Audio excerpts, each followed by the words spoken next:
శ్రీ మాత్రే నమః. ఇవి బ్రహ్మసూత్రాలు.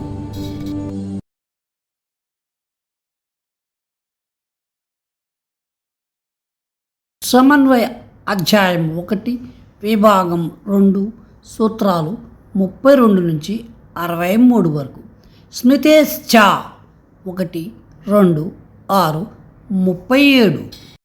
స్మృతి నుండి కూడా అనగా చర్చిలో ఉన్న గ్రంథంలో ప్రస్తావింపబడిన దానికి దేహధారి అయిన ఆత్మ లేదా వ్యక్తిగత జీవాత్మ భిన్నమైనదని మనకు తెలుసు. స్మృతే చ స్మృతే స్మృతి నుండి చ మరియు కూడా. సూత్రం 1కి మద్దతుగా వాదన కొనసాగుతుంది. మనస్సు మనోమయతో కూడినదే బ్రహ్మం. స్మృతిలో అనగా భగవద్గీతలో కూడా అలాగే ప్రకటించబడింది.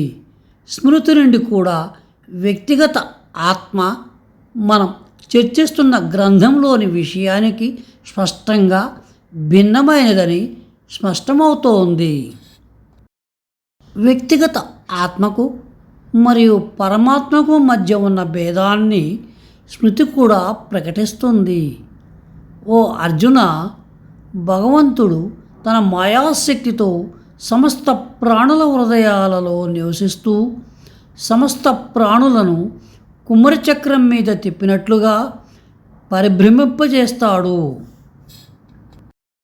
ఆ భేదం కేవలం ఊహాజనితమైనది, వాస్తవమైనది కాదు. అవిద్య లేదా అజ్ఞానం ఉన్నంత కాలం మరియు ఉపనిషత్తులలోని తత్వం అసి, నీవే అది అనే మహావాక్యం యొక్క ప్రాముఖ్యతను గ్రహించినంత కాలం మాత్రమే ఆ భేదం ఉంటుంది. విశ్వాత్మ ఒక్కటే అనే సత్యాన్ని మీరు గ్రహించిన వెంటనే బంధనం, అంతిమ మోక్షం వంటి భేదాలతో కూడిన సంసారం లేదా ప్రాపంచిక జీవితానికి అంతం లభిస్తుంది. సశేషం. శుభం భూయాత్.